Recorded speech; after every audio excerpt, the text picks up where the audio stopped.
वक्रतुण्ड महाकाय सूर्यकोटि समप्रभ निर्विघ्नं कुरु मे देव सर्वकार्येषु सर्वदा।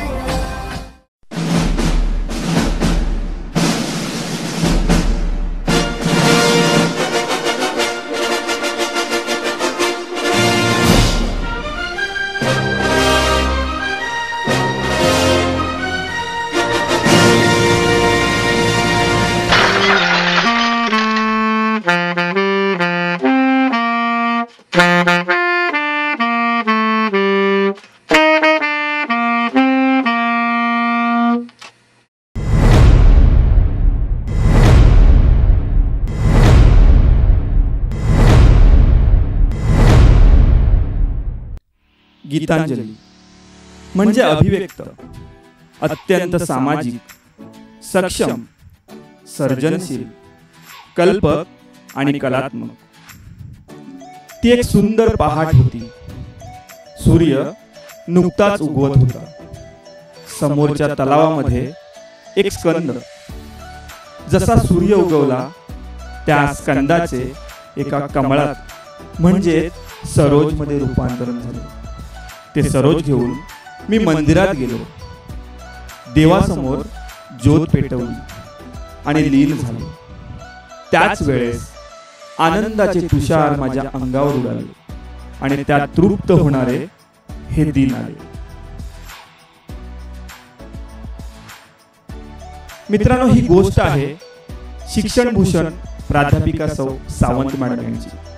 मॅडम म्हणजे रजनी विष्णू परब अर्थात गीतांजली गंगाराम सावंत यांचा जन्म 24 मे 1949 मध्ये मुंबईचे वाडिया हॉस्पिटल येथे झाला.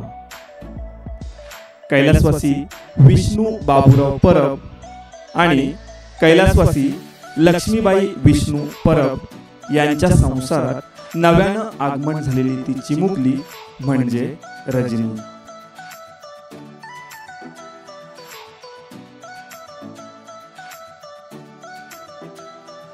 जीवनाची पहिली पायरी म्हणजे शिक्षण. प्राथमिक शिक्षणाची गंगोत्री त्यांनी जनरल जगन्नाथराव भोसले विद्या मंदिर सावंतवाडी येथे पूर्ण केले. तर माध्यमिक शिक्षण त्यांचे राणी पार्वती देवी हायस्कूल सावंतवाडी येथे पूर्णत्वास आले. महाविद्यालयीन शिक्षण त्यांचे श्री पंचम खेमराज महाविद्यालय या निसर्गसंपन्न महाविद्यालयामध्ये पूर्णत्वास आले. पदव्युत्तर शिक्षण आणि व्यावसायिक शिक्षण यांचे त्यांना असलेले स्वप्न त्यांनी शिवाजी विद्यापीठातून पूर्ण केले. शिवाजी विद्यापीठामध्ये एक उत्तम वक्ता म्हणून त्यांचा नावलौकिक होता. याचाच भाग म्हणून विद्यापीठाच्या व्यासपीठावरील सांगता समारोपावेळी त्याने केलेले भाषण आणि विचार अनेक मान्यवरांना आजही स्मरणात राहतात. कॉलेज जीवनातच विशालगडाच्या पायथ्याशी दुर्गम अशा भोवडे गावातील एक तरुण जी.बी. सावंत उर्फ आबाजी मॅडमच्या जीवनात आले. वी आर जस्ट फ्रेंड पासून सुरू झालेला प्रवास वी आर जस्ट मॅरिड पर्यंत आला आणि तब्बल 6 वर्षांच्या प्रतीक्षेनंतर दिनांक 25 मे 1972 रोजी आबाजी व मॅडम यांचा शुभविवाह कोल्हापूर येथील शाहूपुरीतल्या राधाकृष्ण मंदिरामध्ये.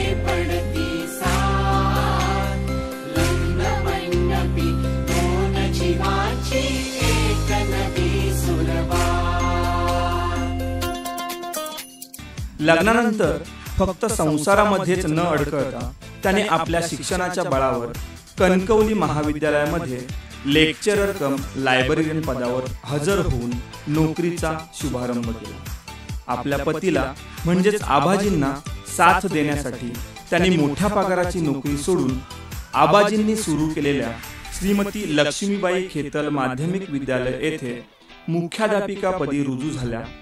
मुख्याध्यापिका पदाबरोबरच त्यांनी माध्यमिक विद्यालयातील विद्यार्थ्यांना आपली मुले मानून इतर विषयांबरोबरच कार्यानुभव विषयाचे मार्गदर्शन केले. त्याचेच परिश्रमाचे यश म्हणजे त्या काळात अवघड असणारा 10वीचा म्हणजे SSC बोर्डाचा निकाल 100% लावण्याची किमया त्यांनी केली. आबाजींचा श्वास हेच मॅडम यांचे ध्येय आणि ध्यास. या वृत्तीप्रमाणे यशोदा मंगल कार्यालयाच्या उद्घाटन प्रसंगी आणि नव्याने सुरू केलेल्या सह्याद्री रिसॉर्टच्या उद्घाटन प्रसंगी मॅडम आवर्जून उपस्थित होत्या.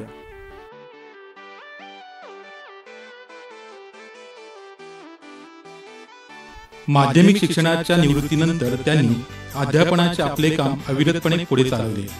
2011 ते 2012 या वर्षी कला वाणिज्य महाविद्यालय साखरपा येथे प्राचार्यपदी त्या नियुक्त झाल्या आणि नंतर अनेक वर्ष प्राध्यापक म्हणून त्यांनीही काम केले. त्याचाच एक भाग म्हणून मॅडमनी अनेक विद्यार्थ्यांचे भविष्य उज्ज्वल करण्याचे काम पाहिले. महाविद्यालयामध्ये अध्यापनाबरोबरच महाविद्यालयातील अनेक उपक्रमामध्ये मॅडम उपस्थित राहून विद्यार्थ्यांना मार्गदर्शन करीत असत. यामध्ये NSS असो किंवा राष्ट्रीय दिन असो किंवा सांस्कृतिक कार्यक्रम असो, पदवीदान कार्यक्रम असो किंवा अनेक उपक्रम असो किंवा अनेक कार्यक्रम असो, सुरुवातीपासून ते शेवटपर्यंत मॅडम यांचे श्रम खूप महत्त्वाचे आहेत. मॅडम कधी पदवीदान कार्यक्रमाच्या दीपप्रज्वलन करताना दिसल्या तर कधी किरबेट प्रशाळेच्या पायाभरणी पूजनाच्या दिवशी अगत्याने उपस्थित होत्या. शाळेच्या नामकरणाला तर माजी मंत्री रवींद्र वायकरांसोबत उपस्थित होत्या, तर संस्थेच्या रौप्य महोत्सव कार्यक्रमाला माजी मंत्री रवींद्र माने साहेब तसेच भास्कर जाधव साहेब इतर मान्यवरांमध्ये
महाराष्ट्राचे माजी मुख्यमंत्री शरदचंद्रजी पवार साहेब यांच्या घरी सोबत श्री शिवगण सौ श्री लिमये हे देखील उपस्थित होते.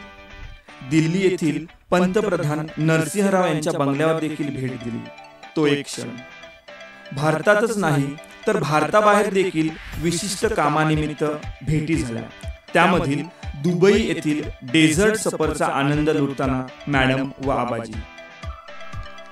थायलंड जगातील सर्वश्रेष्ठ सोन्याच्या गौतम बुद्धांच्या मूर्ती शेजारी थायलंड येथील मॉलमध्ये देखील भटकंती केली.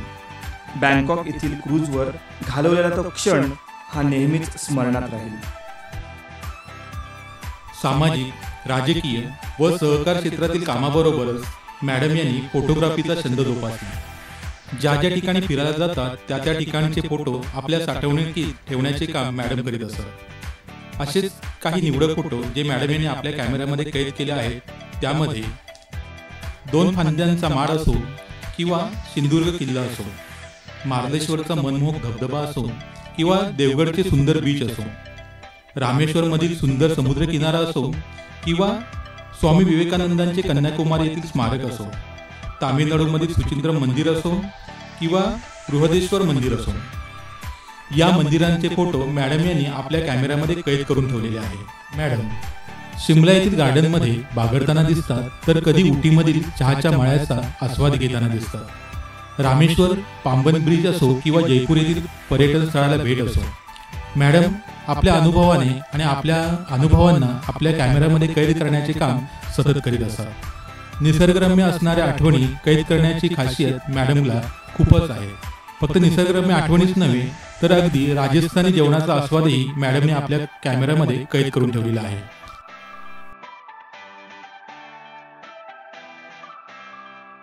मॅडमच्या जीवनामध्ये आदर्श असलेले श्रीराम आणि महात्मा गांधी यांच्याही पर्यटन स्थळाला मॅडम भेट देताना दिसतात. रामझुला हरिद्वार भेट असो किंवा दिल्ली येथील महात्मा गांधींचे स्मृतीस्थळ असो, पहिल्या महिला पंतप्रधान इंदिरा गांधींच्या स्मृतीस्थळाला भेट असो किंवा शहाजहानच्या राजमहालावर अविस्मरणीय अशी ताजमहल भेट असो, ताजमहालाच्या सानिध्यामध्ये घालवलेले क्षण असो किंवा लोणावळा येथील अँबी व्हॅली असो, निसर्गाच्या सानिध्यात मॅडम ज्या ज्या ठिकाणी जातात त्या त्या ठिकाणचे फोटो आपल्या कॅमेऱ्यामध्ये कैद करतात. या सर्व भेटी करत असताना त्यांचं सांगणं एवढंच असतं की अनेकांनी जा आणि अनेकांनी त्या स्थळांना भेटी द्या. या सर्व क्षेत्र भेटी करत असताना सध्या मॅडम व आबाजी साखरपा कोंडगाव येथील ज्येष्ठ नागरिक संघ स्थापन करून ज्येष्ठ नागरिकांसमवेत वेळ घालवत आहेत. विविध कार्यक्रम व सहली देखील आयोजित करत आहेत. त्यातीलच काही क्षण गुहागर येथील श्री वाडेश्वर मंदिरातील ज्येष्ठ नागरिकांसमवेत घालवलेला एक क्षण, तसेच राजापूर तालुक्यातील कशिळी येथील श्रीदेव कनकादित्य मंदिर येथे दिलेली भेट. जीवन असं जगावं की जे जगण्यासारखं वाटावं, दुसऱ्यासाठी जगताना थोडंसं रक्त पण आठवावं. धन्यवाद. तुमच्या अथक कार्यासाठी धन्यवाद. तुमच्यातील शांत सागराला धन्यवाद. धन्यवाद. तुमच्या मायेच्या स्पर्शासाठी धन्यवाद. धन्यवाद. माणुसकी दर्शनासाठी धन्यवाद. धन्यवाद. प्रत्येक कार्याला बळ देण्यासाठी धन्यवाद. तुमच्यातील आपुलकीसाठी, अखंड दिलेल्या सावलीसाठी धन्यवाद. धन्यवाद.